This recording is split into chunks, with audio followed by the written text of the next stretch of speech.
Maaga pa lang pumapasok na kami sa eskwela. Mahirap pumasok sa school kasi po maglalakad ka pa papunta sa school.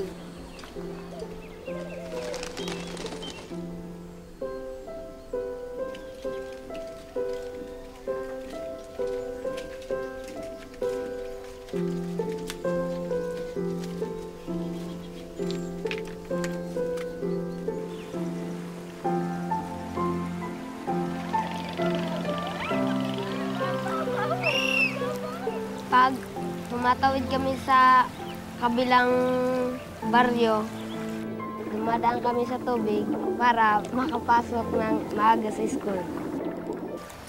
Tinataas namin ang aming bag para hindi mabasa.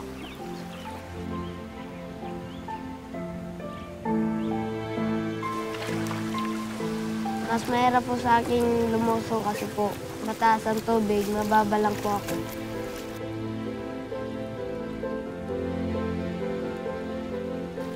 Yun lang po ang madaling daan papuntang sa school, pero madaling mapagod.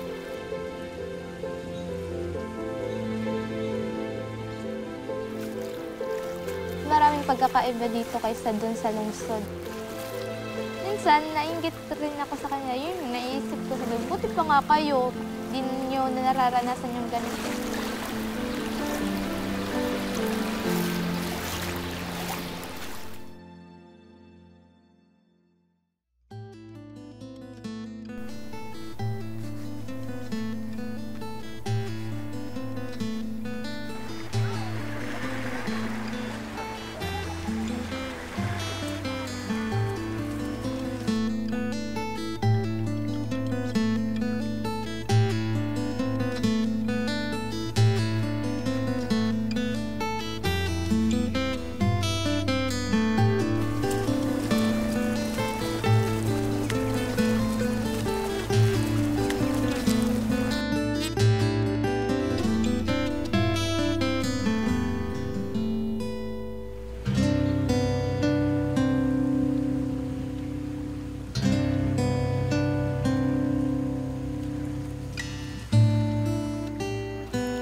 Sugatan po ako.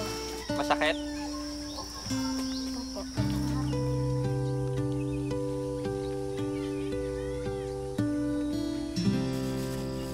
Mahirap po ang buhay dito sa Matlog.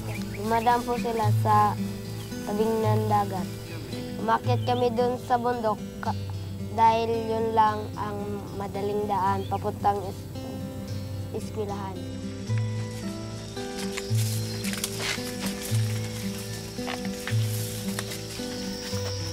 Ang hirap talaga kasi 3 beses ka pa kasi aakyat nun eh. Tsaka yung sa paa talaga masakit. Marami nang nasugatan, yung sa dahon na matatalim. Sa mga di sanay maglakad ng ganong kalayo, nalilate sila ng 1.5 hours, kalahating oras.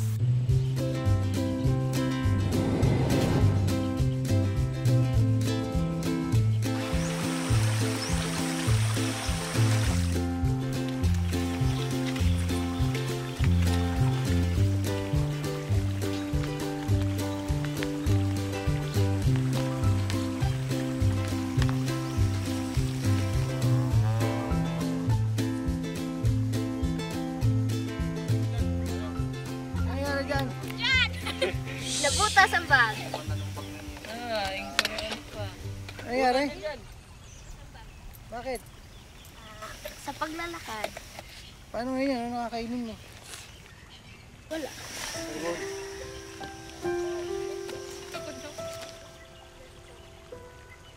Lumal na po ang bag ko, kaya madali na mabutas kasi wala pong pambili. Mahirap nga po na maghanap ng pambaon ng pera o ulam, bag pa yata na mamahalin.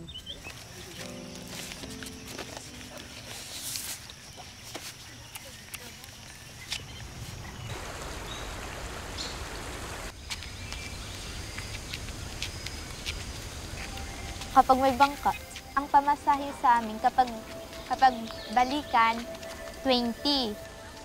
Yung 20 pesos na yon, hirap na sa mga magulang yon. Kasi imbis na pangbili nilang ulam, magpapamasay sila. Tapos kapag gusto naman maghatid ng malaking bangka, malaki siya, di naman pwede dyan kasi low tide.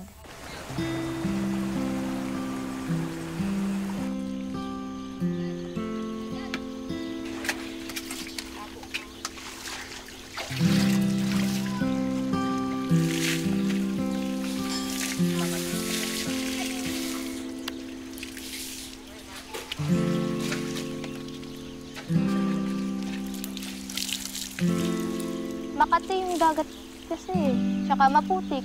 Kaya nagbabanlaw kami agad.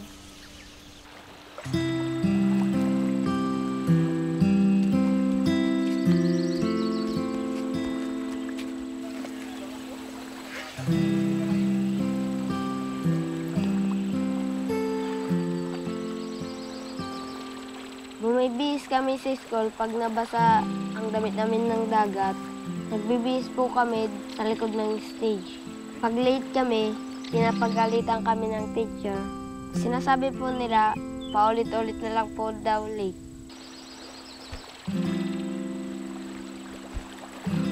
Basa po ang damit namin, kaya po binibilad namin para tumuyo.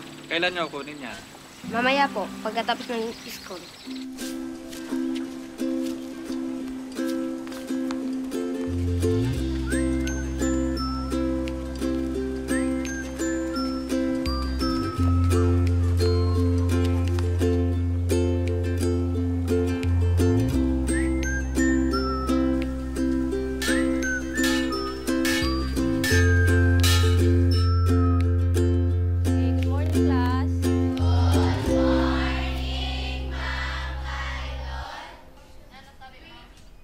Dating sa school, nahihirapan na mag-aral ng iba dahil maaga pa lang gumigising na silang ng alas 4, alas 3. Kaya pagdating dito sa school, dinadalo sila ng antok. Dry season is subdivided into two, which is the cool dry season and the hot dry season. Rainy season according what month? Julian, stand up. Ma'am, di ko matabi mamaram. Minsan, hindi ako nakaintindi ng leksyon kasi nagugutom pa ako, sumasakit ang tiyan ko. Julian, activity. Title of the activity. Why do season change? Okay, so the activity is entitled. So sa ngayon, tumaas yung bilang ng mga nag-drop out na mga estudyante kumpara nung nakaraang school year. Siguro isa sa mga dahilan, una, yung ibang bata, layo ng bahay nila sa paralan. So yung iba ay tinatamad na pumunta ng school. May mga estudyante kami, pumunta na ng Maynila para magtrabaho, maging isang kasambahay. So yun ang naging epekto sa mga estudyante. Huminto na sa pag-aaral.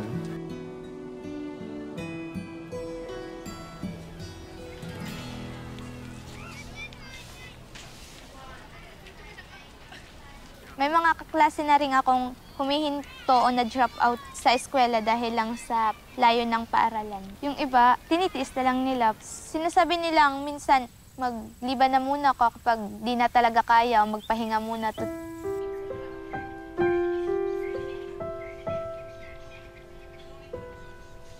Kinder hanggang grade 6 siya, lagi siya may medal, may uno. Kaso lang, minsan napapagod pag lakad niya, kung halimbawa nag-uulan, minsan din hanggang namin pinapapasok. Kaya minsan naawa kami. Hindi ko lang alam kung makatapos siya. Kasi mahirap. Nung elementary kasi ako, malapit lang yung school. Di pares dito nang nasa high school na ako, talagang magsasacrifice ka na. Di mo na nagagawa yung ibang gagawin mo dapat sa school dahil nakafocus ka na at saka pagod ka.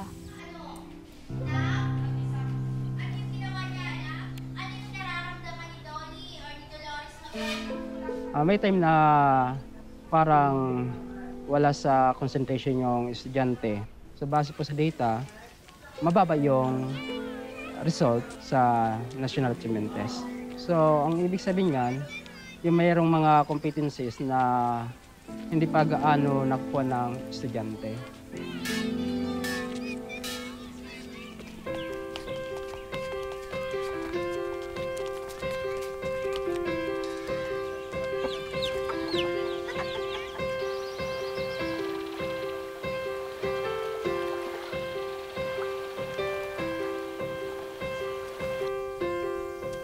Ano mga klase mo? Nandun po sa kabatuhan. Anong ginagawa nila doon? Kumakain po. Ay na ikaw. Kain ka ba? Hindi po. Bakit? Natapong po ang pagkain ko.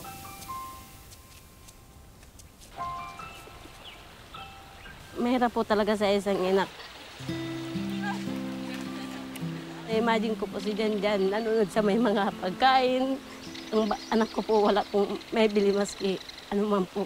Naawa po kay Janjan kasi ang layo po ng nilalakad ni Janjan.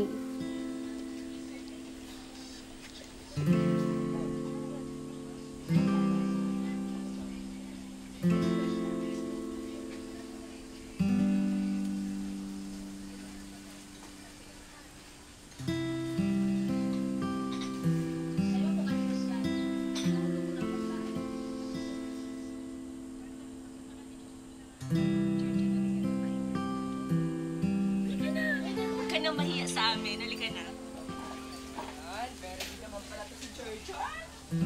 Madalas po akong umabisin sa school dahil po minsan walang baon. Pagka hapon po, nagsasabi siya na makulog yung tiyan po niya. Tinitis po niya talaga na kuwan, hindi makakain ng alas 12 para makulang po ang pag-eskwela niya maghapon.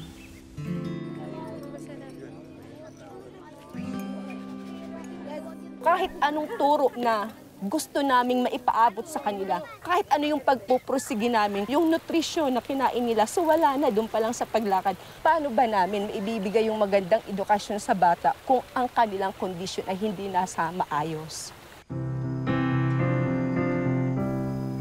Kulang pa yung budget na ibinibigay nila sa amin. Hanggang ngayon, hindi pa na ayos yung ibang classroom namin. So yun ang isang problema namin kung saan kukunin yung paayos ng classroom. Bali, sa susunod, wala kaming classroom para sa isang section ng grade 7 at saka isang section ng grade 10.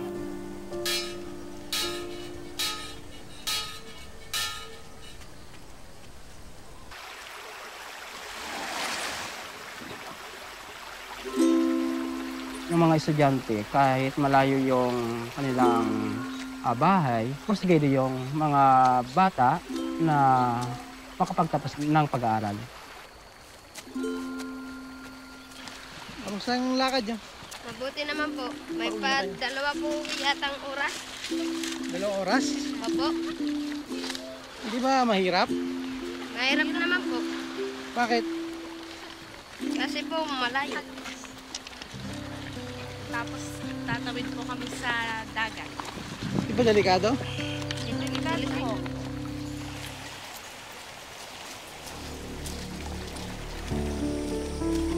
Paggabi o kaya ganitong hapon, madilim na po yung daanan na yun. Tsaka ano po, parang medyo liblib.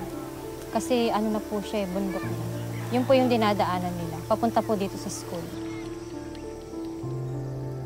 Ano ba ang nangyari po sa anak? Pinatay po siya. Tapos doon po tinapon yung bangkay niya.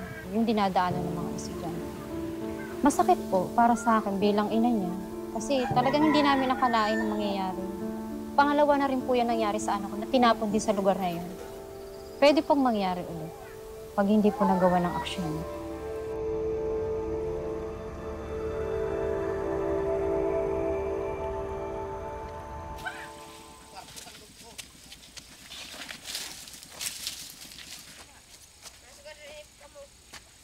Mas mahirap kapag pauwi.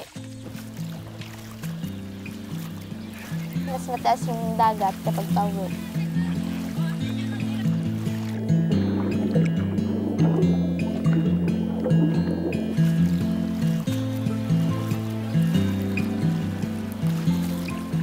Mahirap po akong umuwi kasi mababa lang po ang tubig mataas.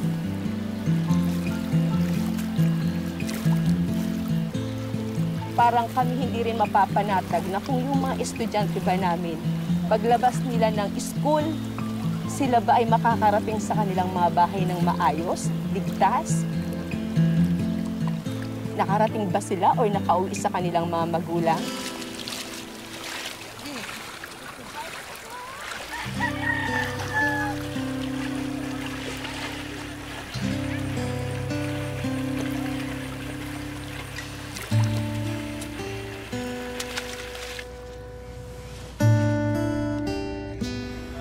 Anybody, the rame ignorance of the highness, form of woman, knowledge, art, and science. Learning is cheap, book art cheap. Pagdating sa bahay, pagod na. Sabi ko nun, bakit kasi pumasok pa ako ganun? Pamahal naman kasi ako dyan eh. Sanay na ako sa lugar namin sa Mambaho.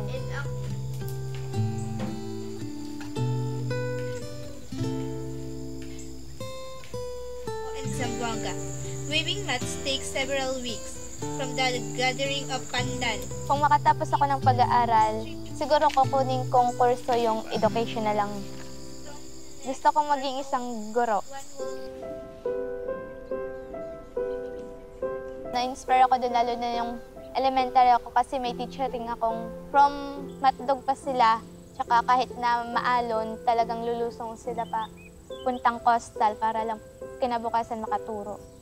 Anong pangarap mo? Wala pa po. Kasi po hindi ko pa po alam kung makapagtapos ako sa pag-aaral. Kasi wala pong hanap buhay ang aking mga magulang. Nakita ka na bang politiko na kumusal para tingnan kung anong kalagayan? Meron at hindi natupad yung ilang pinapangako ng mga politikong tumitingin o kaya nagsasabing lalagyan ng o bibigyan ng solusyon yung problema namin. Wala naman hanggang tulay eh. Bukod po sa amin, may ibang bata rin nahirapan pumasok sa school.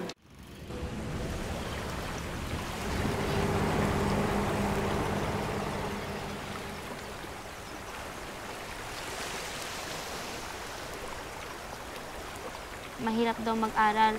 Ang sabi nga nila kung walang tiyaga, walang ninaga. Parang nakapagod na din.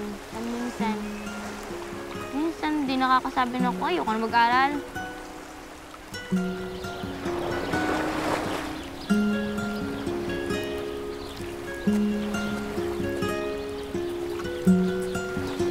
Sa umaga, sama-sama kami lalakad ng mga kaibigan ko. Kailangan po namin tumawid bago po kami makarating sa eskwelahan. Yung dati, 4 na taon lang naman. Ngayon, 6 na taon na. Kasi naabutan po kami ng K-12. Yung ibang tao, kaya estudyante, nag-alisan na po dito kasi napakahirap mag-aral dito.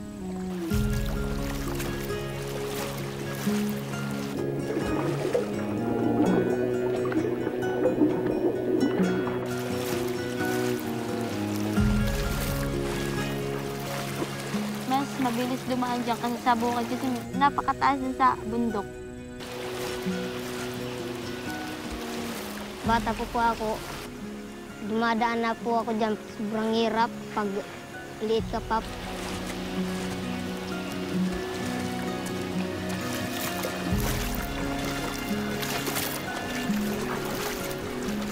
Nakakapit kami sa mga bato na natitigas para hindi kami malaglag. Mga hindi ba nagpapasakit? Karamihan yung sasakay papunta ron sa bayan. Hindi kami nakakasakay. Na bayan? Opo. 20. Wala. Karamihan sa amin wala.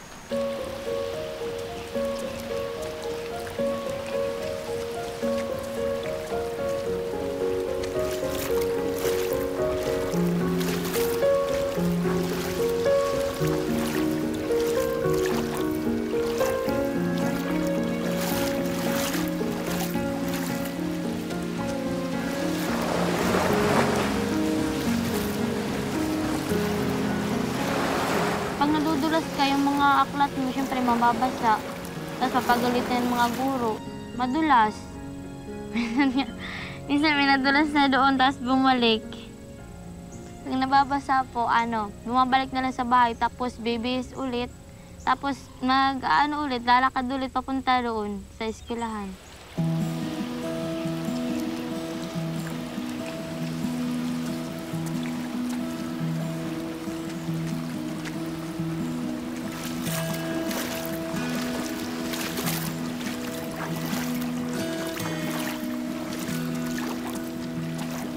Mayroon nga sinasabi yung mga teacher. Kasi yung paglalakad ng mga bata, mahirap pag ang paglalakad. Sinabi na namin yung sa kanila na hindi basta-basta man ang paglalakad ng mga bata, yung may alon o umuulan. O paano, yung mababasa rin yung mga bado ng mga bata.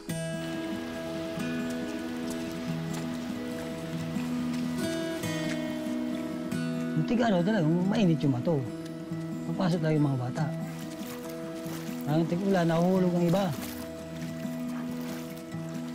Mayroon din yung nabagsakan dito yung bato.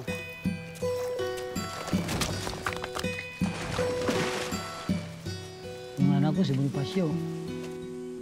Minsan, reklamo na nga yun. Dumugo lang yung ulo niya. Buti lang, maliit yung hindi malaki.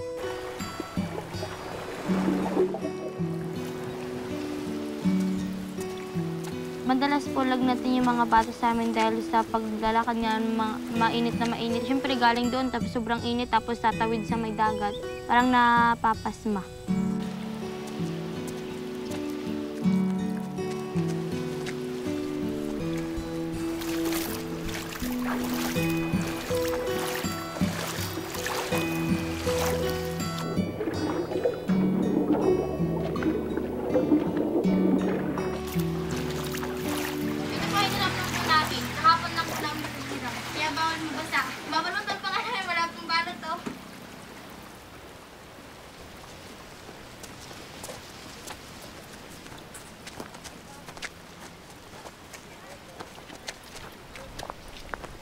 Ate, bakit? Ano nangyari sa tinyelas mo? Ba't naputol? Kasi nadulas ako sa bato. Saan? Doon sa may pangpang. Ano ngayon pag-uwi mo? Mahirap.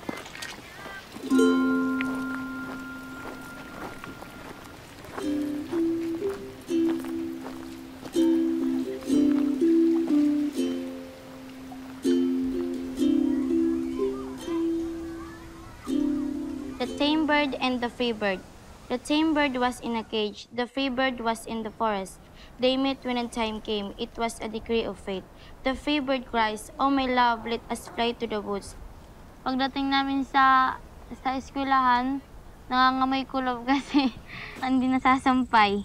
Siyempre, nilalayuan. Tapos bubulihin, ganun. Yun, sabi na, baho-baho mo, ganun, ganun. And 50,786. Habang pataas ng pataas ang level, paunti ng paunti ang aming enrollment. Kasi po, halos maraming estudyante mula sa iba-ibang lugar na kung saan risk po talaga ang pagpunta nila dito. Delikado po talaga yun kasi ang babagsakan niya. Deadly yun eh. Mga bato talaga siya, as in rocks na mga buhay. Ang mga na barangay, sabi po nila noon, gumawa sila ng doon, na daanan. Kasi nga po, yun ang nireklamo namin, na iparating na po yan sa Congress. Ang tugon po sa amin, yun laging follow up, ganun. Kailangan po laging follow up.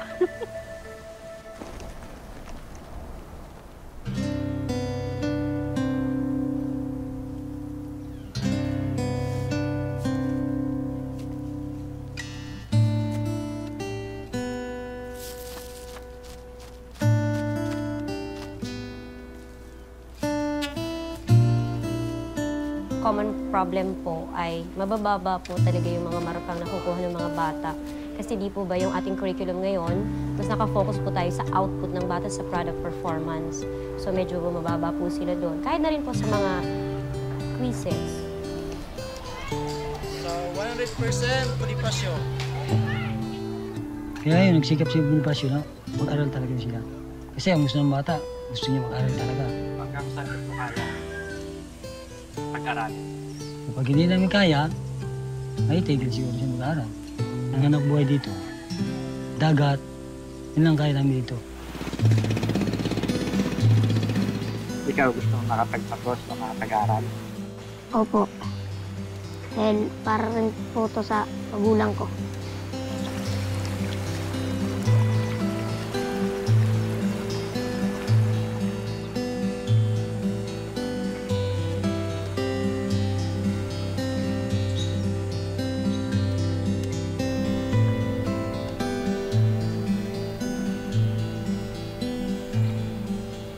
Ayoko na dito kasi ang hirap. Mahirap kasi minsan lang nakakakuha ng mga isda. Pag wala kaming pera sa pag-aaral ko, syempre, napipilitan na ako maghinto sa pag-aaral. Gusto ko yung yung simple lang, yung makatapos ng pag-aaral, tapos makahanap ng magandang trabaho. Ayoko nang yung sa katulong lang. Ayoko nang ganon. Tapos yung nasa kusina, ganon. Gusto ko yung magandang trabaho. Gusto ko po na makapunta sa ibang bansa tulad ng Japan, ganon. Tapos China. Mas gusto ko sa Saudi Arabia. Tapos sa Hong Kong. Sa Europe. Aalas din po, pero babalik din naman.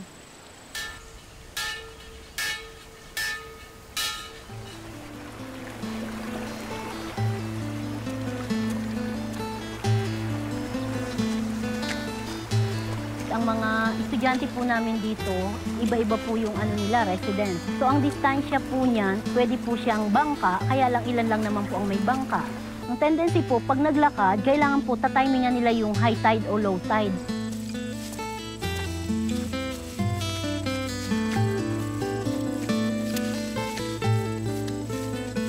Makakapagod, tapos masakit sa paa.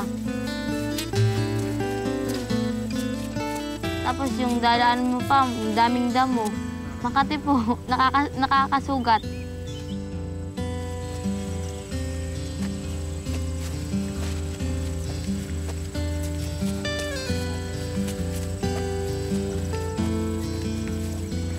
Ang gusto lang po namin, mabigyan ng kulay dyan sa dinadaanan namin. Kung maulan po sa taas, makakatulong yan yung po tulay.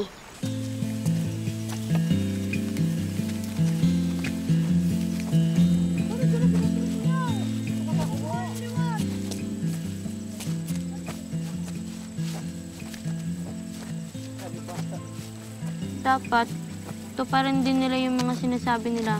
Yung hindi lang po puro sat-sat, yung ginagawa rin nila yung sinasabi nila.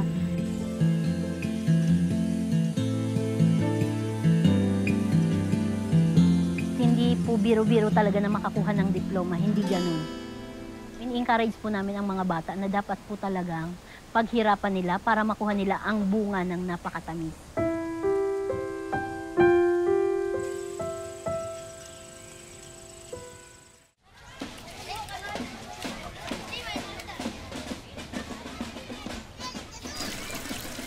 Sa probinsya po talaga kung nandun ka, yung mga basic services minsan ay wala.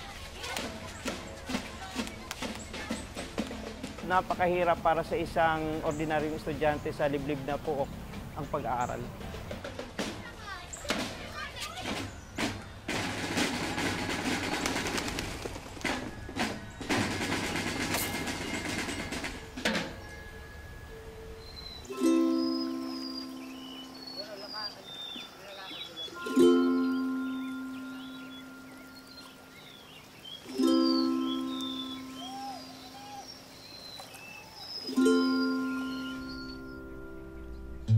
Sa sinasabing libreng edukasyon, ano ba yung libre doon? Bukod dito sa pagtawid sa tubig, yung matarik na bundok na aakyatin.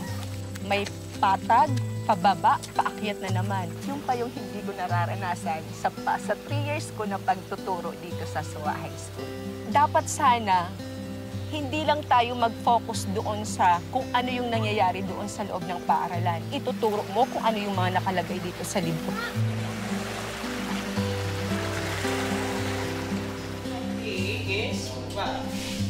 ko po ay barely 8 months pa lang po sa serbisyo. Kasi bago po ako pumasok dito, ako po isang guro sa isang private.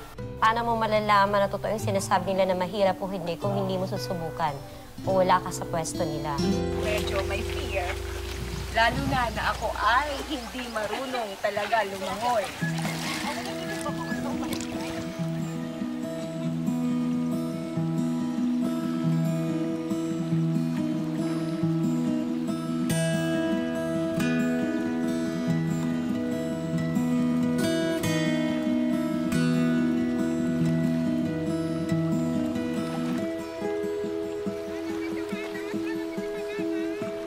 Maswerte pa kami dahil medyo mababa yung tubig. Pero paano yung mga panahon na maulan, mataas yung tubig, kailangan nilang tumawid para makapunta doon sa iba yung sa kabilang barangay or makapasok sa high school.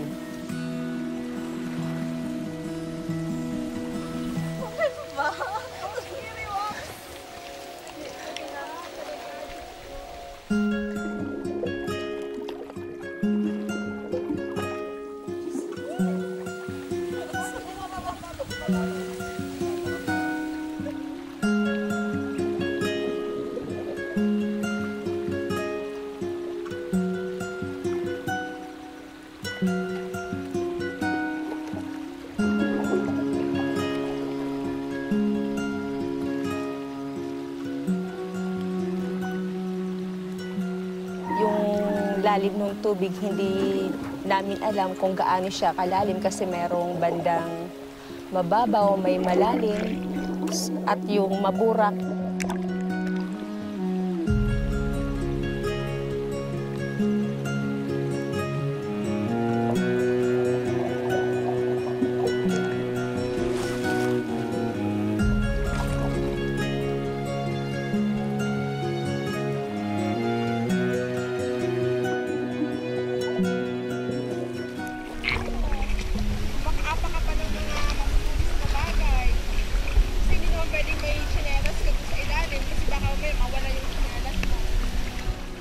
Kung kami po na mga mas matanda sa kanila, nahirapan sa pagtawid, lalo pa siguro yung mga bata.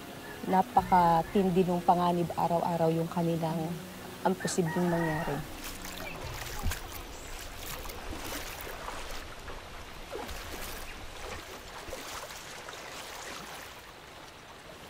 Talaba po ito. So ito po yung shell niya kapag nakaapak dyan ang mga bata, talagang masusugat kasi matutulis Ngayon nauunawaan na namin yung kanilang mga rason kung bakit sila nahuli sa pagpasok sa school.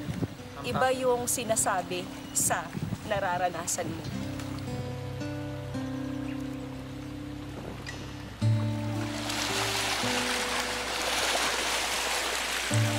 Ano ngayon, low tide? Low tide. Mababa ang tubig niya.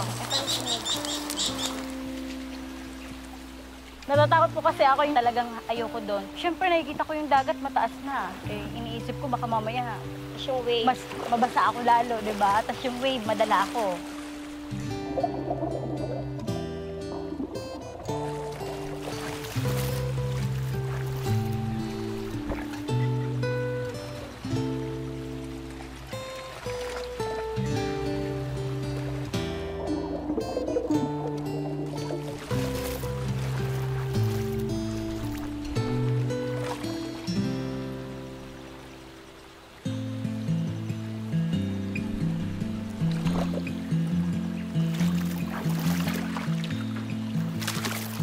Mas risky po ang haharapin ng estudyante kung mas mataas ang tubig.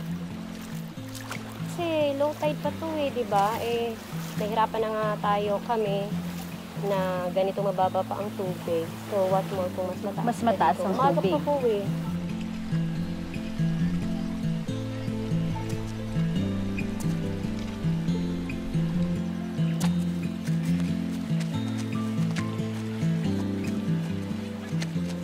baka mamaya may crack na pala yung bato, na inapakan nila, hindi naman nila yun na-check. Okay to.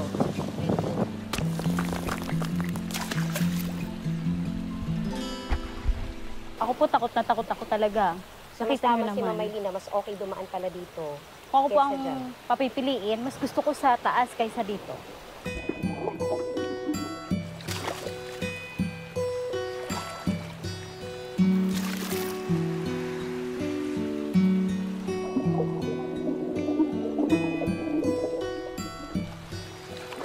parang nakakahiya nga po kasi meron kami mga students na nakakakuha ng failing grade. Tapos sabi niya sa akin, Ma'am, ang hirap-hirap po maglakad. Tapos minsan akala mo yung bata nagbibigay lang ng alibay para maawa ka sa kanya. Tapos ganito pala talaga yung dadaan. Tapos everyday.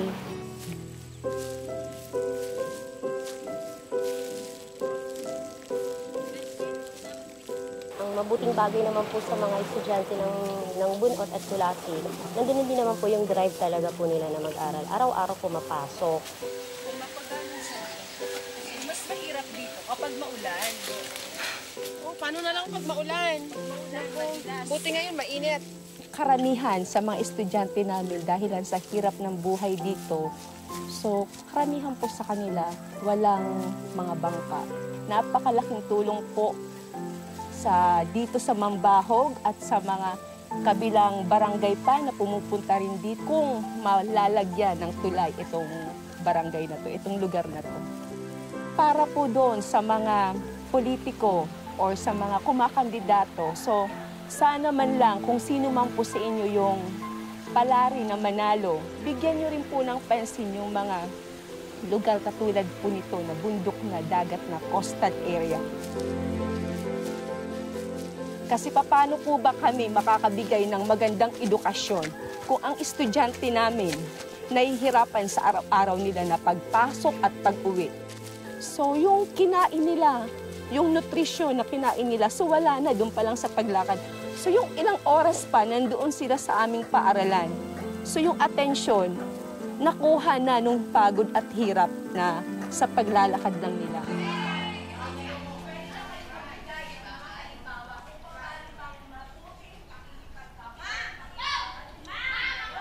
Kasi nga sabi, di ba, ang edukasyon ang kayamanan. So paano ba magkakaroon tayo ng magandang maunlad na bansa kung ang mga bata pa lang na dapat sila yung magpapaunlad sa ating bansa, hindi natin nabibigyan ng focus, ng attention kung ano ba yung dapat na para sa kanila. Paano ka ba makakatulong sa or ipapakita at magpapahalaga mo sa barangay o sa kalikasan?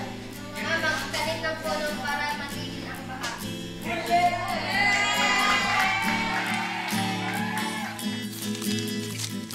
Ang pagtatanim po ay kagaya rin po ng pagtuturo. So, kung ano po ang pag-aalaga mo sa bata, yun po ang magiging bunga. Magiging successful siya dahil po yun sa iyong pag-aalaga. Nahirapan ka? Nahirapan ka saan? Pag nahirapan ka sa paglalakad, so yung reason mo kung bakit ka na gano'n. Pero may plano ka pang mag-aral this coming June.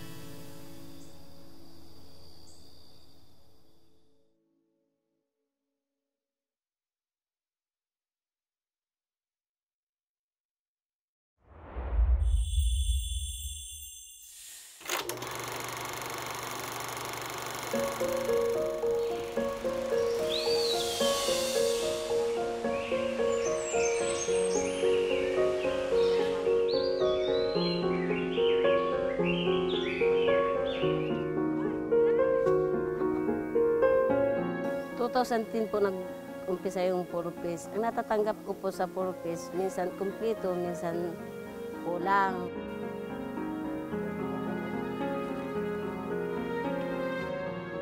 Nagpapasalamat naman po kami sa purpose, maski pa paano, malaking tulong na po sa amin yun sa mga mahirap. Sa amin po ng mga beneficiary, kung talagang concern, mas gusto namin pang matagalan ng purpose.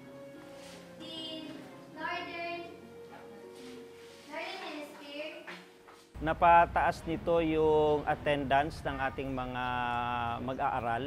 Ito ay nakatulong para ang mga mag-aaral natin ay pumasok talaga. Dahil sa conditional cash transfer, ang ating pong mga naghihirap ay nagkaroon na ng kumbaga panustos. Lalong-lalo na ngayon na may senior high school program tayong i-introduce this next. Kaya kailangan sa tingin ko ay kailangan pang mas palawakin ito. Yun ang sinasabi ko dahil sa introduction ng senior high school.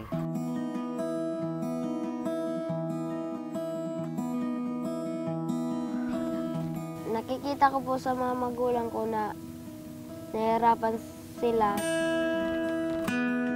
Gusto ko po makatulong sa mga magulang ko pagkatapos ko mag-aral. Kaya ang gagawin ko, mag-aral po ako ng mabuti kahit nahirapan po ako. Ano nang pangarap mo? Maging electrician po.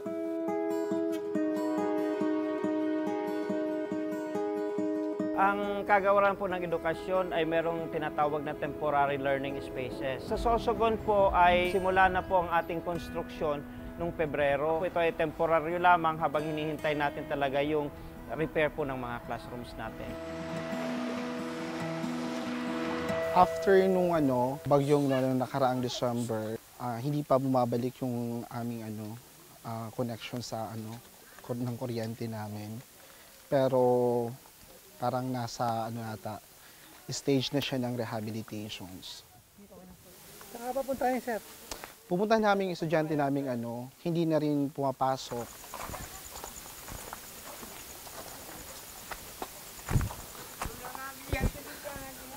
Good evening.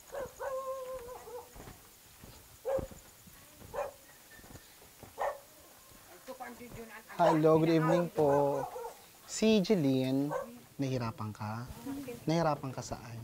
Paglalakad. Nahihirapan ka sa paglalakad, so yung reason mo kung bakit ka Pero may plano ka pang mag-aral this coming June.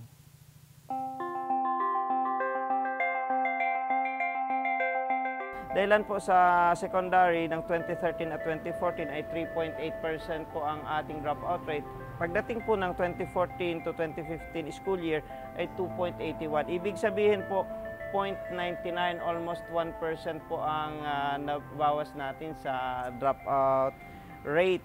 Ba't ka tumigil sa pag-aaral pala? Sir, ang bakla yan. Yung distance din.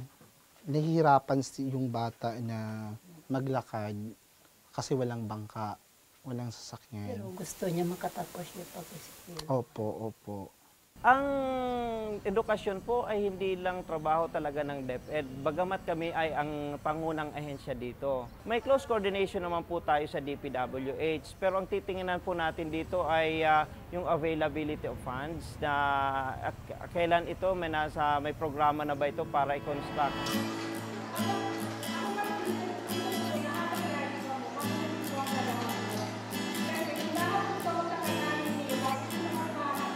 It takes the village to educate the child. Kayo rin po na mga magulang, may papel din na ginagampanan para mahuhugat na rin ang kakayahan ng ating mga anak. Meron din ang role ang ating barangay officials, ang ating LGU, at iba pang mga stakeholders. Gusto namin na magkaroon sila ng magandang kinabukasan.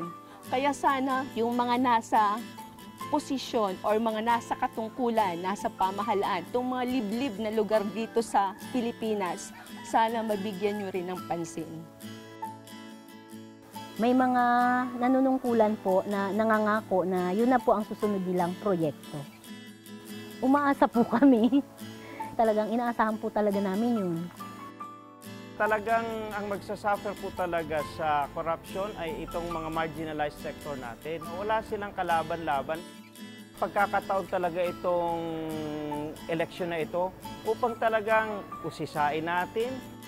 Huwag natin pong isugal ang kukunting binibigay ng isang politiko para maihalal siya sa ilang taon na dadanasin po natin dahilan sa korupsyon. Ang pag-aaral ay hindi biro. Ang pagtatanim po ay kagaya rin po ng pagtuturo. Magiging malusog po ang isang tinanim o ang isang estudyante, depende po sa iyong pag-aalaga.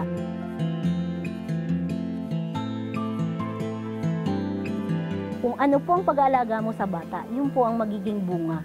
Magiging successful siya dahil po yun sa iyong pag-aalaga.